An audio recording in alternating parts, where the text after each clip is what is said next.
Donc je vais inviter Bernard Pénaud, président de la communauté de communes du Thouarçais, qui n'a pas tout dit en introduction, donc qui va compléter ses propos sur des aspects plus détaillés. Jean-François Caron, qui est maire de Los Angeles. Jean-François, bonjour. Et je ne doute pas que les questions d'autonomie, d'ingénierie systémique, etc. vont l'intéresser et qu'il va rebondir dessus. Et puis Jean-Pierre Goudard, vice-président de la communauté de communes de l'Ouest rhodanien, représentant aussi ici du Beaujolais vert, qui est une entité, justement, comme l'évoquait Karine Mottl, associée au développement rural et au territoire leader. Alors, on va se donner une bonne heure pour échanger tous les trois sous un format de table ronde. C'est-à-dire que il y a 2-3 éléments de présentation, mais cette fois-ci, on va tâcher de créer un échange plus dynamique entre nous. Autour des différentes notions que finalement on a déjà évoquées jusqu'à maintenant, la question du rural, son lien avec l'urbain, son lien avec les dynamiques multi-échelles, la région notamment et l'État, les questions de développement local, les enjeux de développement économique, qu'est-ce qui motive le passage à l'action. Et puis on aura un peu en conclusion une partie un peu plus spécifique sur le secteur du bâtiment. C'est un petit peu un hasard, mais demain, pendant les ateliers, il n'y a pas d'atelier qui est spécifiquement dédié au bâtiment. Bon, ça, c'est le hasard des propositions qui sont faites en interne au réseau et qui constituent le programme des rencontres. Néanmoins, évidemment, le bâtiment est un enjeu clé. Donc, on va l'aborder en partie pendant cette table ronde. Mais peut-être pour commencer, je vais montrer à l'écran là, quelques images des territoires. Ça donne toujours une idée de là où on se situe en donnant la parole successivement à chacun d'entre vous. Et je vais peut-être vous demander juste une première intervention assez rapide sur justement qu'est-ce que votre territoire, comment il a évolué assez rapidement, notamment à travers la question de la réforme territoriale, qui a une importance non négligeable en matière d'énergie comme dans les autres domaines. Dans la mesure où les ressources humaines, comme on l'a évoqué, sont cruciales, la réorganisation des collectivités réorganise les ressources humaines. Et on l'espère d'ailleurs, vont permettre de se doter de davantage de ressources humaines. Et puis après, d'évoquer justement cette dimension de la ruralité. Nous sommes dans les rencontres énergie et territoires ruraux. Bon, le Nord-Pas-de-Calais n'est pas en soi une région spécifiquement rurale. Voilà. Donc comment on se positionne sur cette question de l'urbain, du rural, du lien entre les deux, et de l'importance ou non de cette caractéristique. Et puis, un peu spécifiquement, voilà, la question avec les autres échelles et les interactions favorables. Alors peut-être Bernard Pénaud pour commencer. Justement, quelles sont les évolutions récentes de votre territoire qui sont marquantes en termes d'organisation simplement du territoire et en lien avec la problématique énergétique. Je ne doute pas que vous avez des choses à dire là-dessus. Merci Yannick. Est-ce que j'ai le droit de corriger une erreur de mon discours de tout à l'heure? J'ai oublié de citer et de remercier la conseillère départementale ici présente, Esther Maillet. Voilà, et je m'en excuse, c'est un de nos partenaires pour l'organisation de cette... Je l'aurais fait vendredi matin, mais je voulais aussi le corriger dès maintenant. Maintenant, je peux essayer de répondre à la question. Donc, si j'ai bien compris, qu'est-ce qui a changé avec l'organisation territoriale récente? Pour nous, beaucoup de choses. Sur le territoire, bon, d'abord, ça fait l'objet de beaucoup de discussions préalables, et il fallait se mettre d'accord sous l'autorité de l'État, qui a dû trancher aussi à un moment donné sur un certain nombre de questions pour que nos territoires deviennent plus vastes, qu'on rassemble nos communautés de communes, qu'on les fasse grossir un peu. Donc à ce moment-là, c'est le 1er janvier 2014, c'est-à-dire hier, et à ce moment-là, on passe de plusieurs structures, on va dire 4 communautés de communes, 3 qui viennent d'une communauté, 3 communes qui viennent d'une communauté de communes, 5 qui viennent d'une autre. La quasi-totalité, ça va rendre d'une communauté de communes qui rejoint la communauté de communes qui faisait 18 communes à l'époque, pour faire 33, et qui pour faire une nouvelle communauté de communes, et non pas pour absorber ceux qui arrivaient. La nuance est importante. Et pour essayer de construire un nouveau projet ensemble. Et j'oublie pas au passage qu'on avait un syndicat mixte de pays qui animait depuis tout le temps, dans son rôle, toute une partie des sujets qui nous intéressent pendant ces 3 jours. Et donc, il fallait réussir le passage, sur plein d'autres sujets, mais sur celui-là en particulier, du rassemblement, je crois l'avoir un peu dit tout à l'heure en ouverture, du rassemblement de ce que faisait notamment le syndicat de pays, de longue date, avec toute une ingénierie et des actions extrêmement concrètes en direction du conseil, des familles, avec des partenaires historiques, l'ADEME, la région, etc. Et puis la communauté de communes, de nos 18 anciennes communes, qui avait engagé depuis 10 ans aussi le projet Tipper, dont j'ai dit un mot tout à l'heure, dont il a été question à plusieurs reprises, qui est un projet qui n'est pas uniquement industriel de production d'énergie renouvelable. J'ai bien compris dans les interventions que ce n'était pas suffisant et qu'il fallait effectivement, et c'est contenu dans les idées même du début et du concept, d'aller plus loin. Et mon député me le soufflait dans l'oreille tout à l'heure, savoir qu'il faut réussir la deuxième phase, celle de la découverte, celle d'intéresser le public, j'ai très intéressé par votre témoignage, d'aller vers les jeunes, vers les scolaires, vers la population. Voilà. Donc, ce qui s'est passé pour nous, c'est que cette réforme, qui aurait pu être destructrice pour certains de ces projets-là, qui n'auraient pas pu se rassembler, l'un a renforcé l'autre. Et je crois que c'est peut-être pas tout à fait un hasard si on est à Thouars aujourd'hui. Et ça provient de notre histoire aussi, et voilà, comment ça s'est passé pour ce qui est de la réforme. Je ne parlerai pas d'autres sujets de la réforme qui ne sont pas d'actualité, qui quelquefois ont pu être... Enfin, j'en vois pas trop négatif quand même, hein, je vois que des avantages. On n'attend qu'une chose, monsieur le préfet, c'est de grossir encore un peu. Mais grossissez vous-même, non?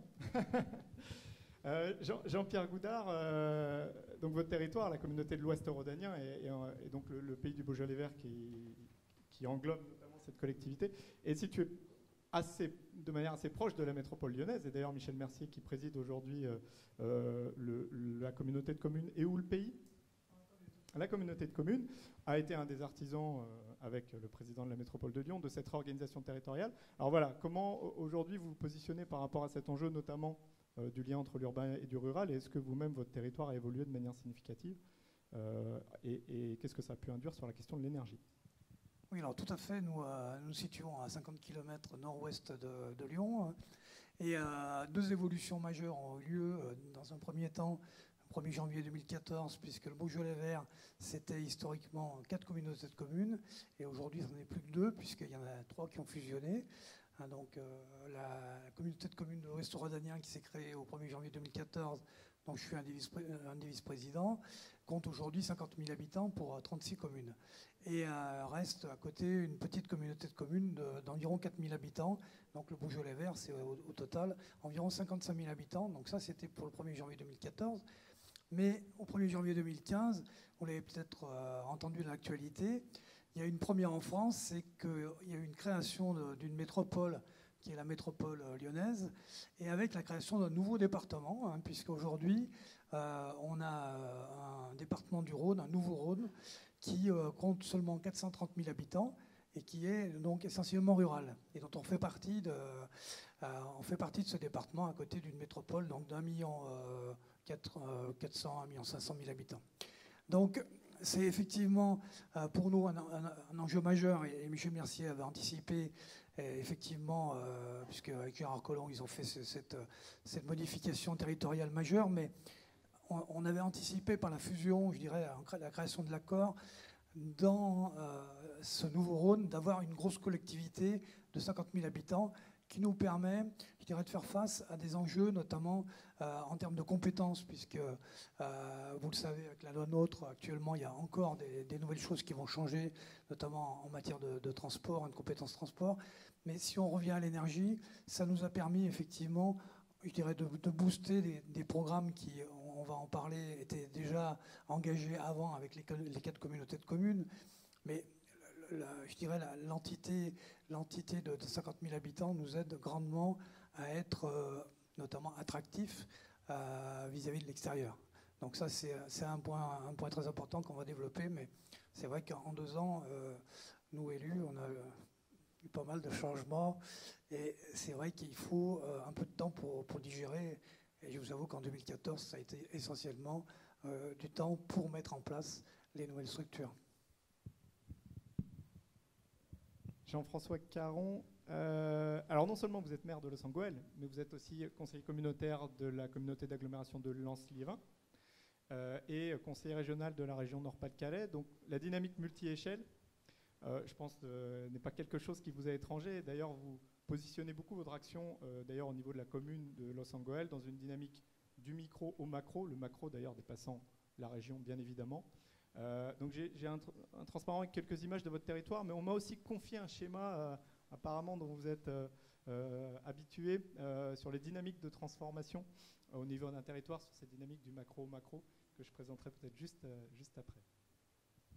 Du coup, la question que je vais vous poser justement, c'est comment vous positionnez l'importance de ces interactions entre les échelles de territoire et comment elles peuvent se renforcer mutuellement les unes les autres. Bon, d'abord, c'est pas le Beaujolais vert. Hein. Désolé, chez nous on mange des cailloux, c'est du charbon ou des restes de charbon. Non, les images illustrent bien la différence avec les deux autres territoires, c'est-à-dire qu'on ne peut pas dire qu'on est en secteur rural. On a encore beaucoup de rural dans la commune, on a 820 hectares de surface agricole utile, donc il y a encore de l'agriculture, mais on est un pur produit de l'exploitation minière et on essaye d'articuler une histoire rurale où un jour on a trouvé du charbon, on a fait des puits et ça a bouleversé l'urbanisme.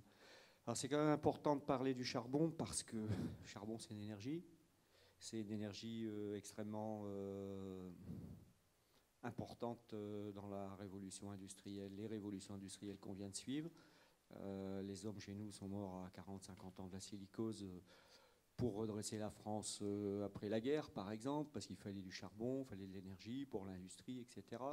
Donc il y a un rapport à l'énergie qui est quand même assez particulier, évidemment. Hein. C'est en même temps Angers-Démons. D'ailleurs, on a obtenu en 2012 l'inscription du bassin minier au patrimoine mondial de l'humanité comme étant l'équivalent de l'histoire des rois. Après tout, pourquoi on parle que de l'histoire des puissants ? Pourquoi les ouvriers mineurs n'ont pas contribué à l'histoire du monde. Bon, donc il y a une charge symbolique très forte sur le charbon et la question énergétique, avec du noir et du plus vert, on va dire comme ça. C'est très important dans notre stratégie énergétique parce que nous, on est, et particulièrement moi, puisque je suis le maire, un enfant du développement non durable. Je suis la génération future des générations qu'il y a eu avant, quoi. C'est-à-dire qu'on n'a que les problèmes à traiter. On ne serait pas... comme on est à la fin des vacances, je veux dire, on n'a que les merdes à traiter. Hein, voilà. Alors, si vous voulez, on a à traiter l'affaissement des sols de 15 mètres dans ma commune, des pollutions, etc. Et en plus, on a participé au problème de dérèglement climatique, puisque le charbon a quand même été essentiel dans cette affaire. Donc du coup, pour nous, la transition énergétique s'inscrit dans une dimension globale qui est la recherche d'un nouveau modèle de développement. Et c'est là où peut-être vous me parliez d'une image. Enfin, si vous voulez bien, je vais me lever, si j'ai le droit. Enfin, je l'ai pris déjà, le droit, mais bon, excusez-moi, c'est plus simple. En fait, pour nous, comme ce qui se passe aujourd'hui dans nos civilisations occidentales, on a un ancien modèle de développement qui est mort. Je dis souvent, il bouge encore. C'est comme une grenouille à qui on a coupé la tête. Il bouge encore. Bon, mais à part Claude Allègre, qui est encore dans le déni, tout ça, c'est pas vrai. Globalement, tout le monde a à peu près compris qu'il y a un nouveau modèle qui est en train d'apparaître. Et ce nouveau modèle, il est basé sur le fait que l'ancien n'était pas durable, notamment, je vais m'arrêter à ça aujourd'hui, sur la question de l'accès aux ressources, et notamment de l'accès à l'énergie fossile, qui a quand même structuré tous nos modèles industriels, le transport, l'industrie, etc. Donc la difficulté dans laquelle on est, c'est que le nouveau modèle n'est pas encore apparu, et qu'on n'a pas de nouvel imaginaire de ce qui arrive demain. On voit bien que ici, on était dans le gaspillage. Demain, on va être dans le réusage et la sobriété. Demain, on va être dans le collaboratif et le coopératif. On a des signaux faibles. Mais il n'est pas encore apparu. Et la difficulté que l'on a, que j'ai en tant qu'élu comme mes collègues élus, c'est que nous, on doit construire la transition. Je dis ça, c'est parce que tout à l'heure, on a commencé à parler de cette question-là. On doit construire la transition alors qu'on n'est pas capable de dire explicitement où on va. Et ça, c'est très compliqué pour emmener les populations.